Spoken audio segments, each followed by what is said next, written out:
This content is for informational purposes only.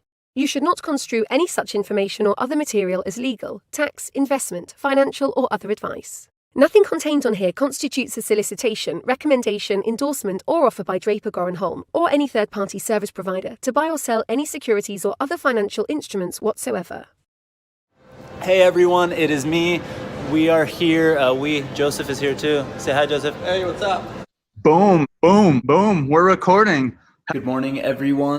Hey everyone. Hey everyone. Hey everyone. Hey everyone. I am recording this on the computer now. Hey everyone. Hey everyone. Hey everyone. Hey everyone.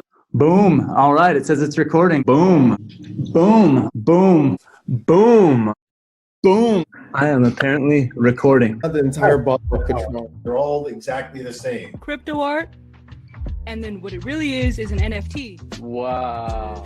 Eddie wants to slap the bag. So this is the next best thing. DeFi is going to be a bubble. It's provably scarce. With Mad Dog. Crypto, gold, and silver. Transparent substance. Take my money, start a war with it. Without further ado, Cheers to you, brother. get shit done. Because the system has to collapse before that. Cheers. I feel much better now. Cheers. Wow, that was heavy. Oh, we're live right now. So anybody watching, what's up, friends? So we're live at the Draper Venture Network event. I have no idea if you guys will be able to hear the audio, but I wanted to sneak you guys into the event. I see people on joining us on YouTube, joining us on LinkedIn, and all that fun stuff. So let me know in the chat if you can hear us.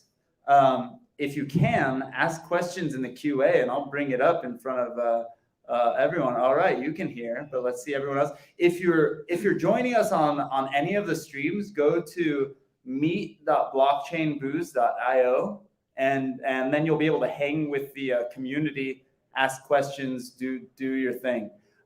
It'll be fun. But like I said, we're here at the Draper Venture Network, and we're gonna have some fun. We're gonna do this live stream. Tim, thanks for having us. Yeah, this is wild. It's so great to have all these people together. We have, I forgot how wonderful and how easy it is to do business with people that you just bump into. Like here, like we're bumping into each other.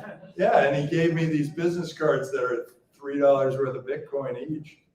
They're very nice. So Bobby, what do you have to say? Well, this is my first time here on the. Yeah, I should throw out there for everyone. This is episode 111. We've done it every Tuesday night for 111 weeks straight. We've done blockchain and booze. So we're here at the Draper Network. So to let everyone in behind the scenes, everyone knows Draper Gorenholm. That's the fund that I work on. Is a part of the Draper Venture Network. Because of Tim, many years ago, created this venture network for funds around the world to share deal flow, to work together. And I'm the blockchain and booze designated driver because I don't drink, but I do admire the Bored Ape on the liquor. I think that's really quite exciting. This is Nifty Spirits. You guys know John and AKA Sailor Gary, a very regular on blockchain. For a whole bunch of people that you can't see. So to let you behind the curtain, we're at a private Draper Network event these couple days, and we wanted to. I can't not do blockchain and booze after 111 weeks straight. So we're here. So you got to do it. I can't skip a Tuesday night. Next week, it might be on a Wednesday night in New York, but I still think that counts. It'll be the 112th week. So Bobby, why don't we start with you? Tell us why you're here and tell us a little bit about your cards. Everybody in the room is getting a few dollars worth of Bitcoin on one of your Ballet cards. Yay, free Bitcoin. Free to celebrate the dip. Free Bitcoin. All time low. So I'm gonna give out. Well, $2.28. Just This is all-time low. This month. Zoom out, bro. So I'm gonna give out. So my name is Bobby Lee. I've been in crypto since 2011. My claim to fame is having started BTC China, the very first Bitcoin exchange in China. And I'm on my second startup, which Draper Venture Network, the Draper Dragon invested in our Series A last year. So it's called Ballet. We make cryptocurrency wallets, hardware cold storage wallets. And we also make crypto gift cards. So here's a gift card for everyone attending. It's got 10,000 sats. You can stack sats physically, really for real this time. And it's only $3 worth of Bitcoin these days. Today.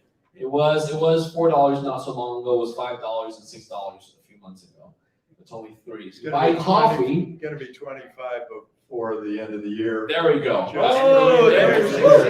Or early next year. It's either 25. If you're media before the end of partners, this year or early next year. That's my prediction. I'm sticking with it. Yep, 25 would be $250,000 Bitcoin. Yeah. So this is $3 today. Buy you coffee, but don't spend it because in a few years you can get a steak dinner. Buy more coffee, but then there's inflation. So maybe you get the coffee now because it's going to be $25 coffee by the time Bitcoin hits $25 by the end of the year. But if you hodl this long enough, I think you can get a steak dinner.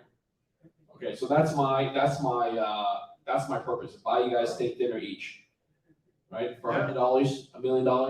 Yeah, it's got to hit $1 million. Well, once it blows through 250,000, I don't think there's any turn back. There we go, from the man himself. Okay, so come get this after we get all drunk. What's up, everyone? My name is Joe Gazzani. I'm the CEO of Lunar Crush. Thank you so much for everyone having me. Alon, Joseph, and Tim, you guys were the first check into Lunar Crush. Appreciate the support. I always love coming to these things and getting to meet everyone and be with everyone in the energy here and being in person. I remember the first one, and it was back in San Francisco. Was that 2019? Yeah, probably. Feels so long ago. But we're a social intelligence tool. So what we do is we aggregate all the world's social media data that's crypto specific. We clean that up, we organize it, we get rid of all that spam that Elon's going to try and work on for us. And what we do is we help people understand what do the communities look like around each of these cryptocurrencies. When we started, when you look at this space, there's no 10Ks, there's no earnings reports. How do you delineate between project number 880 and in a world where everything's going to be tokenized? This is the new way that you really have to understand what the research is like around these projects. And so we try to create transparency in the space and help people understand it in more detail. And I think this is my 13th blockchain news that I've been on. Joe is the perpetual guest host wingman on Blockchain and Booze. So Joe and John from Lunar Crush are like the guys I call every time I want to understand what the heck's going on in the market. So I've had them as my wingmen on Blockchain Booze many, many, many times. And we stream Blockchain Booze on Lunar Crush. So thank you to the Lunar Crush community who's watching live. Jeff, go. Thanks, Alon. Yeah, this is fantastic. So going from a vet to a true rookie here. So for those of you who don't know me, my name is Jeff Hassman. I'm the other Jeff at Amazon. And my job is I'm the global head of blockchain, Web3, and crypto for AWS. So anything that we can do to help support the community. This last 2 days have been absolutely fantastic. The energy that we've seen, the enthusiasm and things that are taking place. So whatever I can do to help you with infrastructure, go to market, and help you tell your story. So what can we do on that front? So I can't wait to see where this journey goes in the next hour.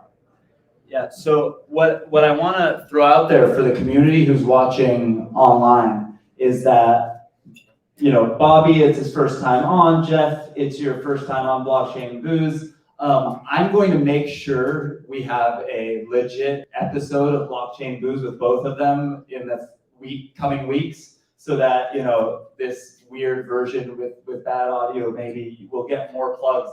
But this is important to me to do this week because, I think it's really cool to be amongst a bunch of investors and folks who maybe don't know that much about our space. And I know yesterday when Joseph and I were talking about blockchain to the rest of the Draper Venture Network funds, we're one of the only groups who are 100% blockchain focused, kind of educating people, talking about the differences between investors in Web3 versus traditional VC and all those things. So I thought it'd be cool for you guys to see a little bit behind the scenes. By the way, I see a bunch of you in the chat. Throw questions in the Q&A and I'll bring it to it. But Tim, what do you think is the biggest difference between, let's say, you who loves Web3 and totally into investing in companies in our space, and maybe the traditional VC who hasn't yet seen the light or hasn't dropped down the rabbit hole? Well, I see Bitcoin as freedom and trust. And freedom and trust are absolutely mission critical for any organization, whether it be a company or a government or whatever. And there are plenty of proof points for both of those. But Bitcoin is, there's the freedom to use a currency and travel anywhere around the world with it, or use or send it anywhere around the world. And the trust that Bitcoin brings is all built into software.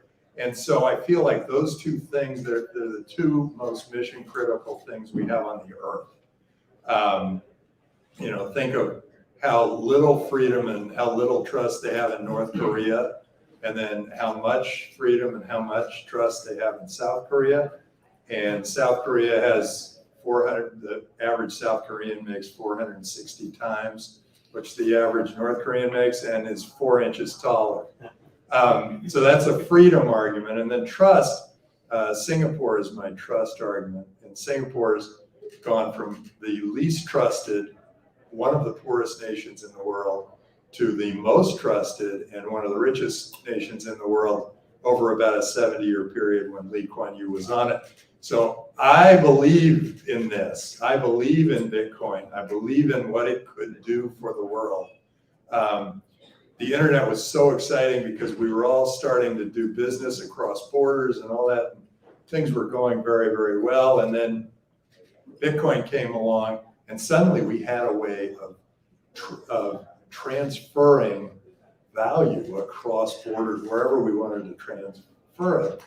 And now you're seeing this horrible reaction from bad governments saying, oh no, we want to control everything again. Let's get back to fiat. You know, let's get back to bad currencies. I think that's going the way of the woolly mammoth, which is something that we're actually bringing back, but it's going the way of the dodo bird or whatever. It's and eventually those bad governments are going to fall under their own weight, and I think people now can move and they can do business in other countries. It's interesting that the U.S. is so difficult now to do any kind of crypto business in the US, that it's interesting that 2 of the US giant stadiums are both sponsored by, one's FTX and one's crypto.com. They're both sponsored by companies that can't do business in the US.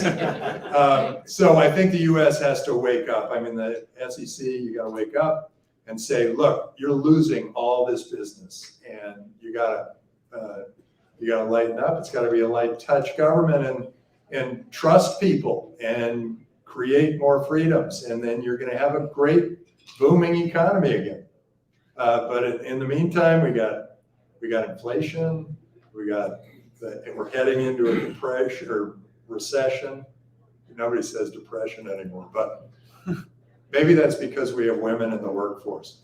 I think that's possible, because if you have one person working for the family's money and they get fired, that's a depression.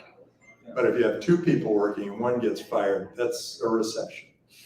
So anyway, you know, with a market crashing like this, it usually has the effect of people cleaning house, lowering their burn rate, or trying to become more profitable, which means a lot of people are going to be out of work, which means that we're going to create a lot more new entrepreneurs. So hopefully some of you are those entrepreneurs, and we'll be able to fund them and make great things happen in this new world, this amazing new world, whether you call it 3.0 or the metaverse or the the crypto economy or the Bored Ape Society. It's a new world, and it's borderless, and it's open, and it's virtual. And he's bored. He's moving. No, you said Bored Ape, so I meant, we have, by the way, okay, I'm gonna throw something in here, and then I have some questions about, I wasn't bored with you, I was saying, you said Bored Ape, so then I said bored or list. Like we have Boring Stone magazine or Billboard magazine, right? Like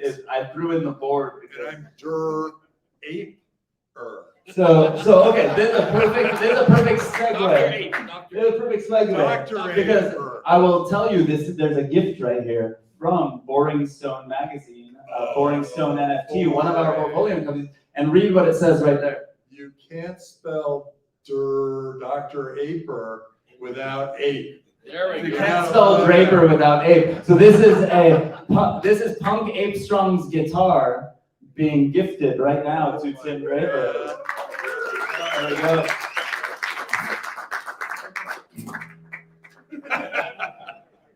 I gotta learn how to play, but it's gonna be awesome. He is the risk master. Do the Bitcoin hustle. Do the Bitcoin hustle. Woo. Bitcoin hustle. Yeah, get your hustle. Flex that crypto muscle. Good. Yeah. Hey, here we go. Oh, there's the guitar. There we go. Punk Ape Strong's guitar, Boring Stone magazine. We got some love. I don't know if Joe, you didn't see this, but this is just for the Lunar Crush live stream. A vintage Lunar Crush bullish sticker. This is 4 or 5 years old. This sticker right there. Look at that. Look at that. It's a classic. It's a classic. It's a classic. We've also got some midpoint love We're and some gonna Boring Stone. We're gonna turn this into an NFT right here. This is an NFT. Oh, this is an NFT. This is number 1. It's the second one, but that's why the first one was number 0. Midpoint. The origin. What is HABC? No, Bored Ape Hardcore. Oh, I thought it was Health Club. Yes, Bored Ape Health Club. Yeah, good. Okay, so I gotta move on. I'm supposed to be running this party. It's dinner time. I love you all. Go out there and be crypto dynamite. Thank you, Tim. Thank you for joining us. This belongs to you now. I think Sid might try to steal it from you. There's a case for it too. If you gotta walk around the case. So yeah, you gotta walk around the party with that tonight. I'm just gonna walk it.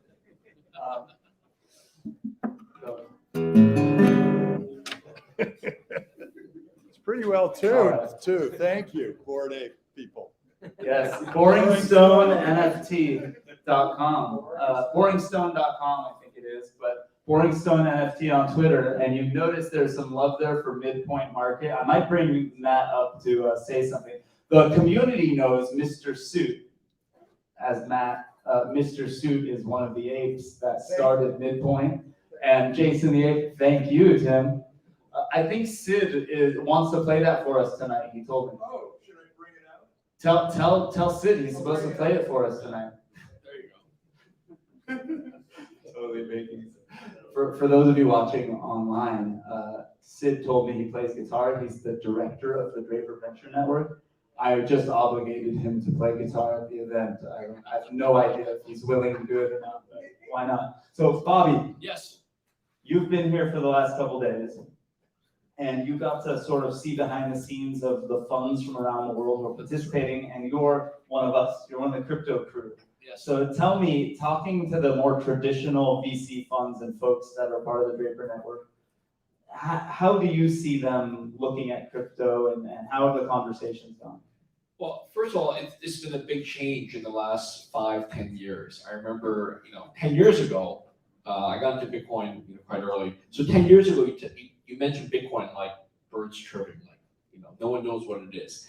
And 5 years ago, people know, but people knew it as something very scary. It's like you wackos, playing with crypto, buying Bitcoin.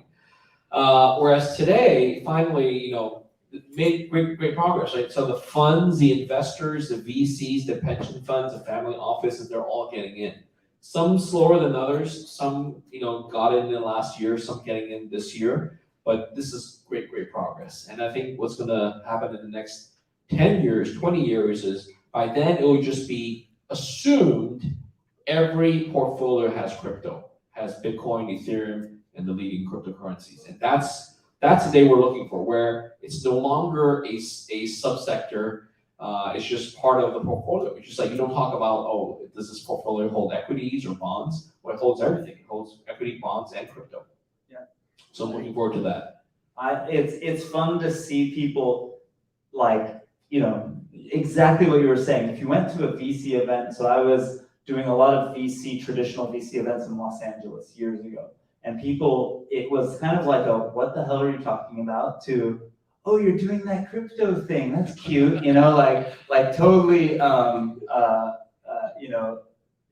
was like dismissive of you. It was kind of like, totally degrading, right? And then all of a sudden there was like this moment in time where they're like, hey, you're in that crypto thing, what's a good deal? Then, when the bear market happens or whatever, the tokens are evil, tokens are bad. And then all of a sudden people report that, the Pantera ICO fund is outperforming Bitcoin. All of a sudden everyone's like, you got any token deals, right? Like, it's so obvious how the traditional world kind of just like ebbs and flows and is really not ready for it yet.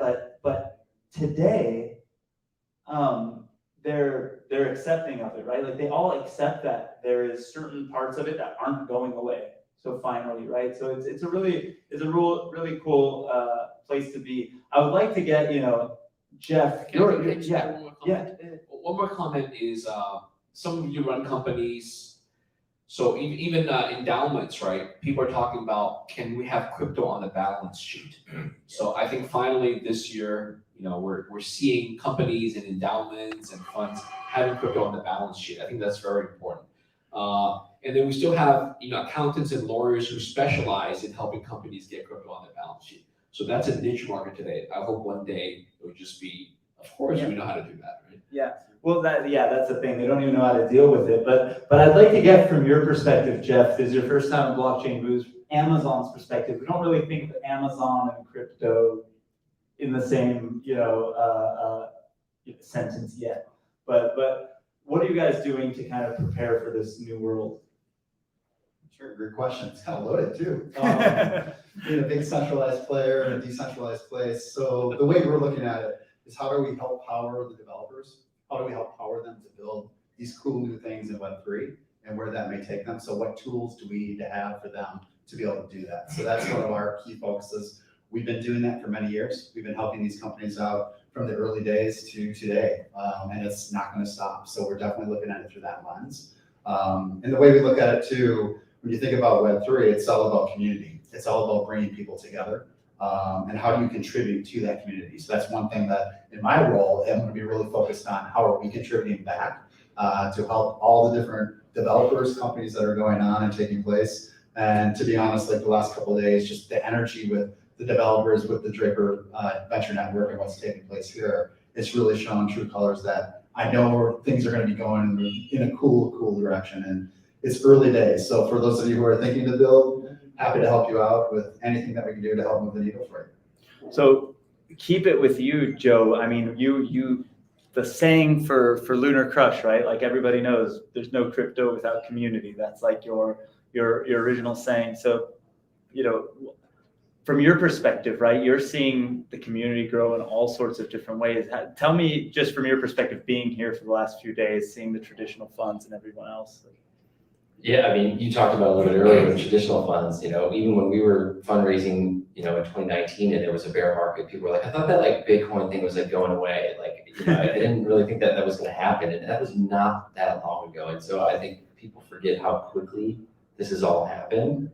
And there's still not a lot of venture firms that have pivoted over. I asked the question before yesterday of how many people have done just purely token deals, right? And there's not a lot. And, I talk to YouTubers that do 400 deals a year in the space.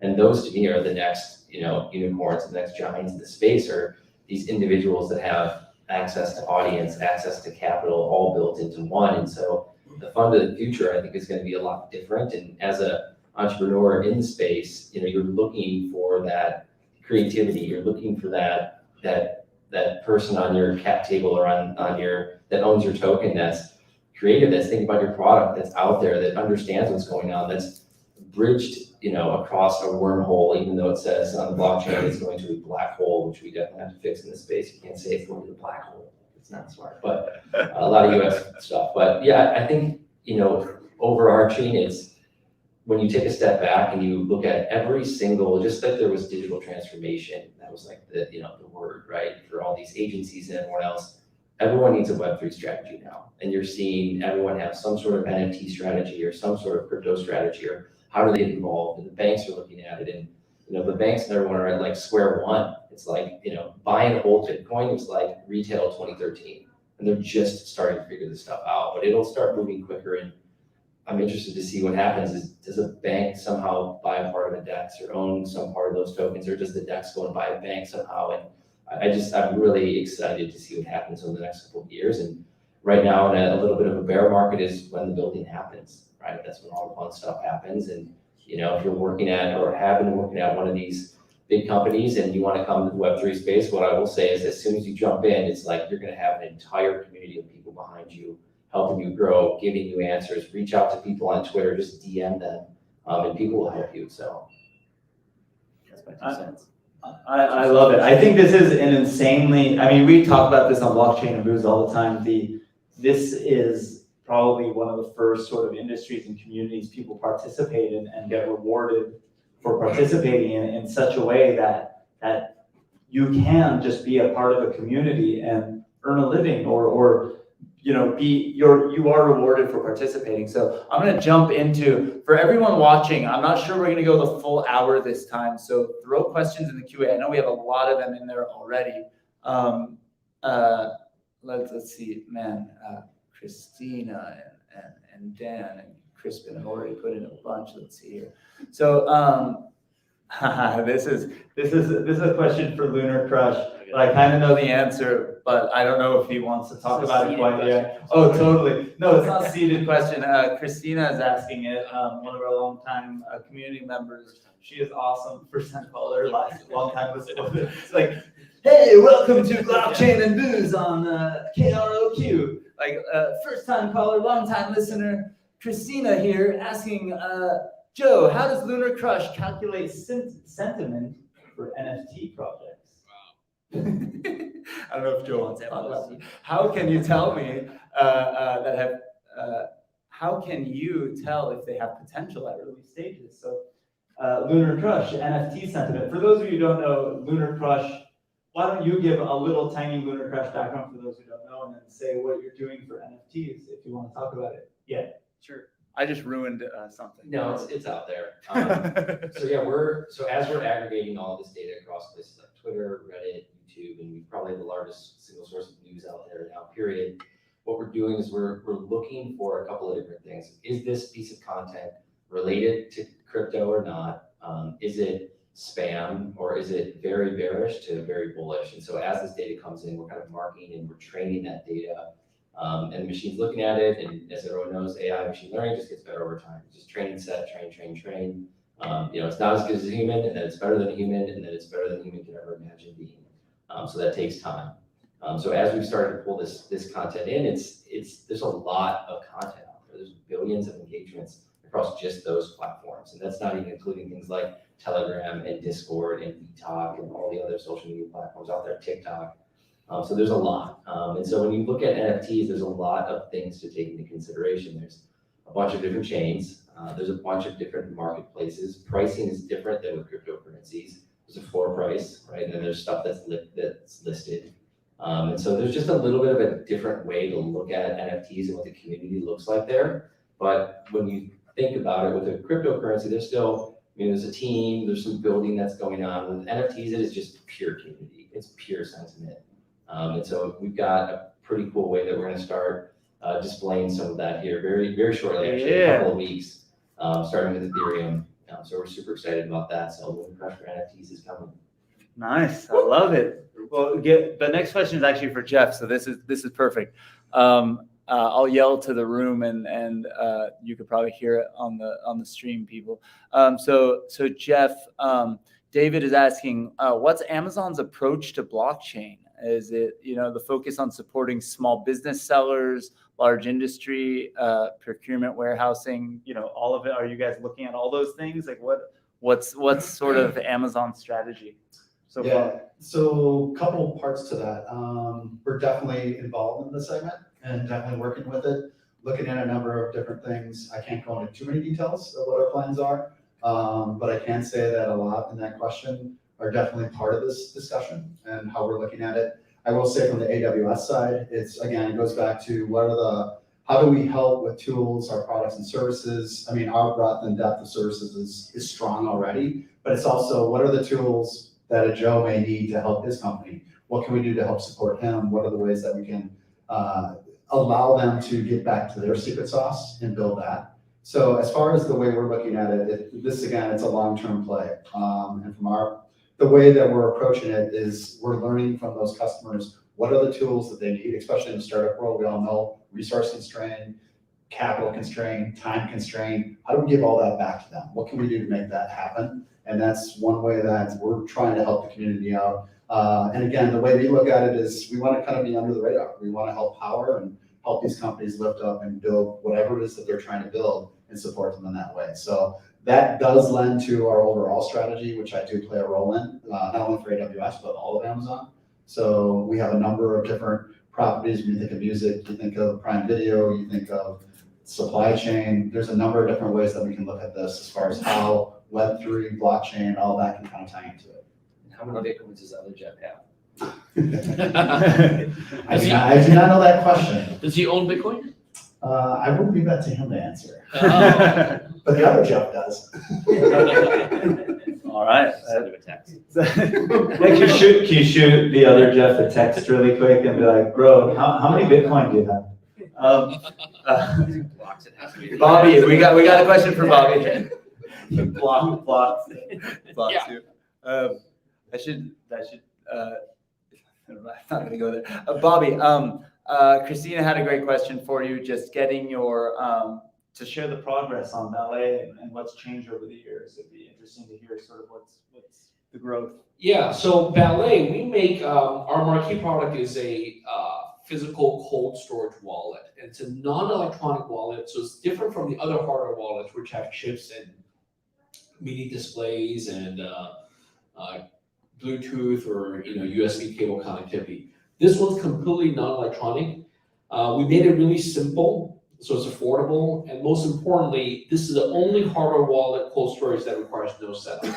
So I started this company in 2019 because after I sold my last company, this is my second startup, I took a gap year in 2018. What I realized is when I give out these Ledger and Trezor wallets to my friends and family, most of them never figured out how to use it. So I actually had to hold a tutorial class to teach them how to set it up, write down the 24 recovery seed words and how to do operation security. I have friends who put the 24 words, that sheet of paper, right with their electronic hardware wallet in the same box, in the same drawer. And I'm like, whoa, if you do that, then why bother? Yeah. So that's why I created this company to make it's a credit card size thing, but it's inert, it's a bearer asset. So once you load cryptocurrency on here, and we support 100 different types of cryptos, we support over 50 types of NFTs, and we're adding more every week. Once you load it on here, this becomes a bearer asset. And the trade-off I'm making, and this is, again, we're testing the market, right? I'm saying it's easier for normal people. I don't know if this is a normal audience here, but certainly there are a lot of normal people on this planet. For normal people, I think it's a good question. Do you think the Draper network would bring together normal people? I'll leave that to the audience. But for normal people, the trade-off is, I think it's easier for them to safekeep a physical object as opposed to safekeeping electronic data, seed recovery phrases, backed up on Google Cloud or not backed up or written down on a piece of paper in the safety deposit box or whatever. So my point is, we're saying it's much easier to safekeep this card. If you don't lose this card, you will never lose your crypto. And I just hear, over the last 11 years I've been in crypto, I've heard too many horror stories, real life stories of people losing crypto, they got hacked. Just recently, a friend of mine had her NFT hacked, she got phished because she's running a MetaMask wallet on her, whatever, on her computer. And it's just really sad. And I'm like, oh, NFTs are worth $500,000 these days if you have an expensive one. But even the cheaper ones, you don't want them on your hot device. Like you might have a $500 or $1,000 smartphone. You don't want to have more than $1,000 worth of digital assets on here, where if you lose a phone or get hacked, you lose even more than replacing the phone, right? Yep. So I'd rather tell people, just buy this, go, you can have, what do you call it? You can sleep peacefully at night and not worry about getting hacked. So that's a trade-off. Obviously for experts, computer scientists, for crypto enthusiasts, you want something more fancy where you derive your own entropy and create your own private key and all that stuff. But for this one, this is we found a lot of market acceptance. We're certainly, I think, if I may say this, I think one day we can be the largest provider of wallets, because for the next 1 billion people, how are you going to get the next 1 billion people on crypto? Are you going to have them rely on centralized custodial exchanges, or do you want them to hold their private keys? And if you want them to hold their private keys for the 1 billion people, is it going to be 24 words per person? And where are you going to put the 24 words? Right? Are you going to take a photo of it and put it on your iPhone? Right, you shouldn't do that, right? That's a joke, right? Don't do that. Yeah. So for the next 1 billion, and after 1 billion, you get 5 billion and 10 billion after that. So I say, why don't you just start with something physical to begin with? Because we live in a physical world, right? Even I tend to talk yesterday about online identity, crypto identity. So even things like that, how do you remember? Like if it's password based, the other issue is passwords, right? Yeah. So I tell people, and people don't think of this, if someone can reset your password, if a company or the website or the entity or the platform can reset your password, either via SMS, text message, or email magic link, that means you don't own it. That means someone else is in control, right? The platforms are in control. So for things where you can't reset the password, then if you lose it, you are SOL, shit out of luck. Right, so that's where real cryptography, real cryptocurrency, real crypto assets, it's where no one can reset the password, because the password is this very long ass private key. And how do you keep that safe? It's the problem to solve. I've been thinking about this for 11 years, and this is so far, in my opinion, the best sort of solution for normal people, for regular folks out there. So can you just clarify? You're spinning up an address. So you can put as much on there as you want. Yeah. How much people ask, how much can you put on here? And I tell people it's unlimited because it's decentralized. We don't control how much you put on here. But there's no limits. The private key is only on this device. You spun up the address without it, so you don't have access to it. Correct. The only place it's there. Yeah. So let me answer that more specifically. So people worry at first, when we first launched this 2.5 years ago, people worry that Ballet, we hold all the private keys, we're gonna rug pull you, or we're gonna exit scam. And I'm like, if I were to do that, I wouldn't put my name and face on the company. Right, so I'm pretty well known in the crypto industry. I wouldn't start a company through rug pull, and I'm already, wealthy enough. I sold one company, invested in Bitcoin early. So that's what I have going for us for this brand. The way it works is, turns out, I'm gonna challenge you guys. For all the wallets you use, for all the hardware or software wallets, who generates your private keys for the cryptocurrency addresses you use? Who generates it? Raise your hand. Do you generate it? Yeah? A lot of people assume, thanks for being bold for raising your hand. A lot of people assume when you buy a hardware wallet or use a software wallet, you generate your own private keys. That's absolutely not true. Because the device generates it. And the device is either made by the hardware manufacturer, or it's made by Dell computers, made by Apple or Samsung. And the device runs a chip, either Intel or whatever chip, and runs a firmware, runs an operating system made by Microsoft or Apple or whatnot, or Android, right? So you have this device, you have the chip, you have the secure enclave, you have the firmware, you have the embedded whatever boot up thing, and you have the operating system and the program. That whole stack, you have to trust that whole stack. And all you do is say, start the process to generate the private key. And then they give you a private key and you assume that's yours. And rightly so, it's your private key because the software is run well, it's been audited and all that stuff. So that's why don't assume, you have to trust. So the whole notion of crypto wallets, trustless, you can do it yourself, bullshit. Unless you roll your own dice and roll your own algorithm and you use slide rules and abacuses to calculate the address from that, right? If you didn't do that, if you relied on other people's software, other people's firmware or hardware devices, you didn't generate your private key. For this, what we do Ballet is we generate the entropy. The entropy is the most important part. The entropy is the randomness. So we put 2 entropies on here. We have entropy behind the sticker and entropy underneath this. And then what happens is, because we have the entropy, we give it to you in a tamper-evident way. We don't actually see it nor record it. And by the time you get the device, and by the time you want to send out the wallet, you scratch it off, peel it off, and then use a bit BIP38 open standard protocol to combine the 2 entropy to generate your private key for the first time. So until you do that, no one in the world, not even Ballet, has ever seen the private key. So this is what's unique about the 2-factor private key in the BIP38 standard. So we've been hard at work at this for 2.5 years. And last year, Draper Dragon invested in us, led our Series A round. So I'm really happy about that to join the Draper Venture Network. Yeah, so it's a lot of fun trying to bring cryptocurrency to normal people. And we have the classic version.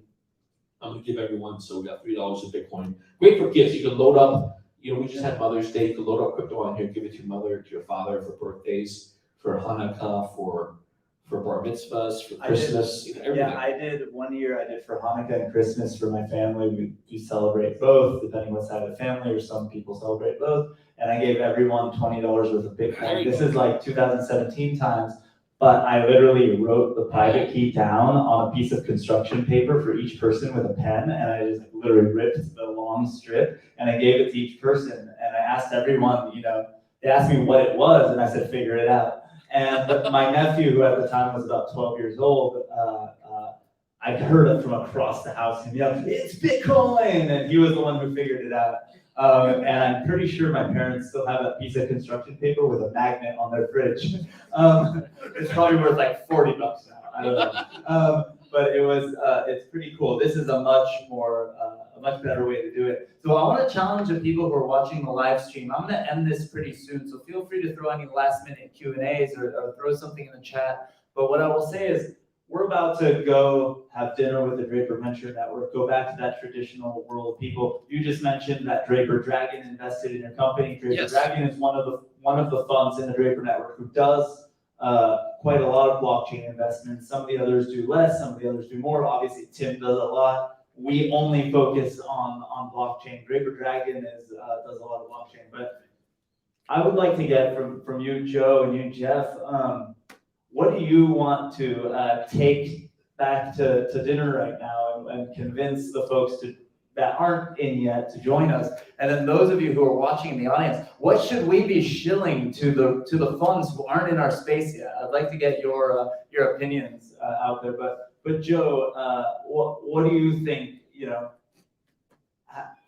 What do you think is the best way we can convince people, or what do you think we should be convincing them to do? What's their getting off zero you want them to kind of do? Listening to Tim last night a little bit, I've been thinking about this. It's the crypto and Web3. It's anthropological. It's like culture. It's just so different. And I think that's why people are having a hard time understanding the value, because what's the value of the internet? Right? Like, if you could have invested in the internet in the first couple of years, would you have done that? Yeah, absolutely you would. And we don't know what the market cap of the internet is, but we're going to find that out here with Web3. And so, I don't know if there's convincing people versus it's just going to steamroll you if you don't adjust. And I think some of the more traditional folks that I talked to in 2017 to 2019. A lot of the people that can adapt and have iterated, and a lot of those VCs, they're now calling constantly. Hey, can you take a look at this one? Can you take a look at this one? Can you take a look at this one? And I'm like, oh my God, it's just like deal flow. It's like this is an entire job for an army to figure out what's going on, and the deals happen so quickly. So what I say is, I just say, just get the fund set up to do investments, ask for any allocation possible, go with the smallest amount, get a bunch of stable coin, ready, and then just take some risk. The same thing as, you're gonna put, $100 in a Bitcoin in your personal stack. It's like, well, what's the same percentage across the fund, right? And, there was another great one last night where someone said, hey, I've got no idea what's going on with these millennials and under, but the fact that they're obsessed with it, I'm throwing 15% at it, right? And sometimes you just have to take the trust side of it and just go with it there. And I mean, there's just no denying it. And once you get close and you start to understand the people, all the smartest people in the world in the space, most entrepreneurial, like risk-taking, just open, helpful. And when you see that many people and the culture going, then, I mean, how do you not start to invest, and how do you not at least just be a part of it in some way? Yeah, I mean, and I'll bring it to you, Jeff, but like, just to double down on what you were saying, I was explaining to one of the funds here, I was talking about Beth, actually. I said, every time I hang out with Rivet, the Rivet team, one of the DGH portfolio companies, you guys have seen them on Blockchain Booze, I said, it made me, like, you talk about the smartest people in the world, right? Like, the crypto space was like that for a long time. It still is, but every time I feel like I know what the hell I'm talking about, I sit in a room with really crazy smart people like the Rivet team, and I'm just like, oh shit, I don't know what I'm talking about. Like, they're the experts. And I always joke that I derail every meeting we have to ask them questions and be like, I want to do this thing, teach me, right? Like, but Jeff, you are clearly, you're bought into this space, having hung out with you for the last couple of days. I know you're all, I don't know, all in. You're in the space. You're all in. Oh, okay. Jeff says he's all in. Just hey, he's been all in. I love it. But you're at a huge group, right? Like I will say that one of the world's largest banks, some of their employees or folks are joining us at Security Token Summit next week. And to the community, by the way, I'll keep you guys updated. I will probably do Blockchain and Booze on Wednesday night next week, but I'll tell you about that soon. But like, the whole group at this one large bank has been banging their head against the wall for like 4 years trying to convince them to do things. And it turns out that like in the last few weeks, all of them quit and are starting a new company.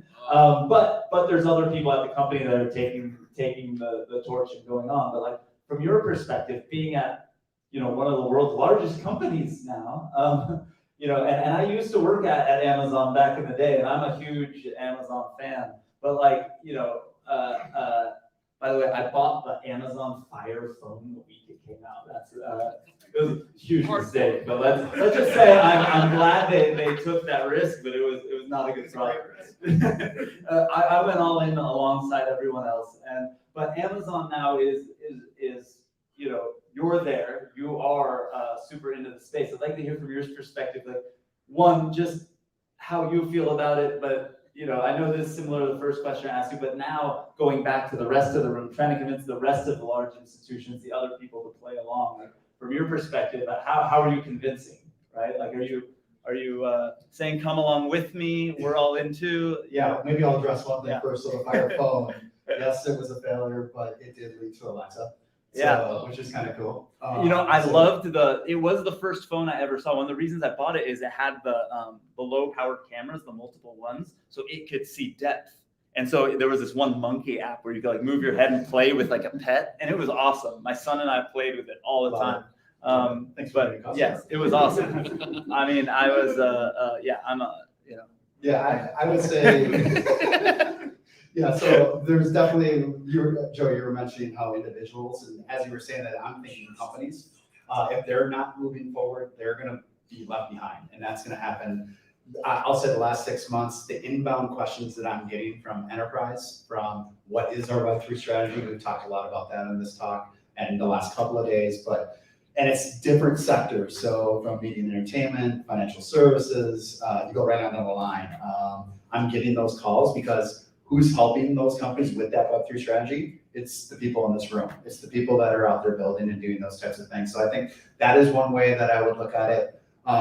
There's many more. I've got to call this out. I've got a good customer who we hung out these last couple of days. It's called Bit Refill.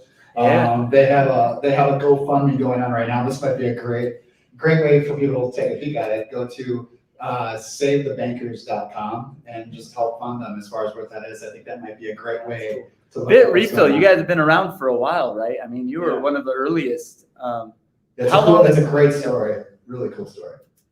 That's awesome. So to continue on Yeah. that, it's just from an education standpoint, I think that's the big part. It's really cool seeing the funds, the companies, and the community. We're all educating each other. Like, how are we helping the mainstream to get to the next billion and then beyond? Because I think it goes beyond a billion. So how do you do that? I love that. So before you finish up, I'd like to we're gonna wrap it up soon for the live stream. So why don't you start the ball rolling on where to follow you personally and where to follow what you're doing at Amazon.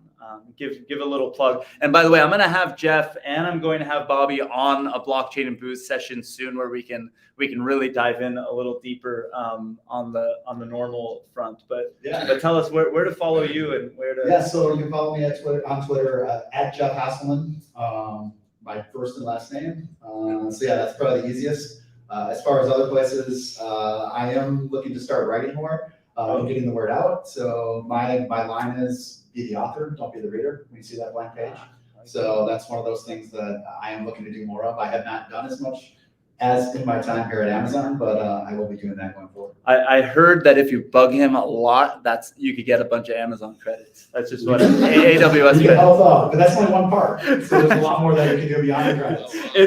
Hanging out with you this weekend, it was really funny to see how many people were like, are you who to talk to get AWS credits? Like everyone wants the credits. It's really funny. I feel like Oprah. Yeah, exactly. So Jeff is the Oprah of the Draper Network this week. Yeah, I need some credits. I need some too. Just at Joe Vez on Twitter, at Lunar Crush at Twitter. At Lunar Crush, yeah. I mean, hold on, wait. Let's see if they still have this here. Do I have the? Oh man, I don't have it here. I used to. Those of you who watch the live stream know that I used to click furiously on the Lunar Crush logo. It'd like go crazy on the feed. But all right, so for me, contact me on Twitter, Bobby C. Lee, BOBBYCLEE on Twitter, and then is that what you're asking for? Yeah, and Ballet. Oh, Ballet. Ballet website is balletcrypto.com. Yeah, Ballet Crypto. My home address. Mother's maiden name, last four of your social. 1, 2, 3, 4. Private keys. You know what's funny is that there's a password for every single Ballet wallet, and it's 1, 2, 3, 4, 5. Not that's my son did this joke on me. The community knows my son as poopoo.eth. And one time he put this thing on his door that said, you must enter a password to get into my room. And I kind of entertained him along the thing, and he made me jump through all these hoops, do certain things, play games with him to get the password. And when we finally finished it, the password was 1, 2, 3, 4, and he was totally screwing with me. I didn't go in his room for like 3 days because I went along with this game, and I thought it was going to be the funniest thing. And then it was 1, 2, 3, 4, and then he laughed like a hyena and then ran away, which was great. So. But everyone who's watching, I appreciate you. Thank you to Lunar Crush again. I forgot at the beginning to say to give love to Blockchain Radio, who shares and syndicates this. Everyone already knows Security Token Summit next week, securitytokensummit.com. By the way, if you're in the Draper Network and you happen to be in New York next week, let us know. We'll get you into the Security Token Summit. And if you're watching live on one of the streams, go to meet.blockchainbooze.io. When we end this stream, you'll be able to jump to the tables and have virtual chats. Turn on your camera, turn on your microphone, have virtual chats with the other people in the community. We've actually invested in multiple companies who met each other and met us on those virtual tables over the last couple of years. So thank you everyone on the live stream, Blockchain Booze number 111. And thank you guys for your first time on the show. Thank you, Joe, for joining us for the 18th or 27th time. We haven't kept track, but it's all good. Thank you, everyone. See you later.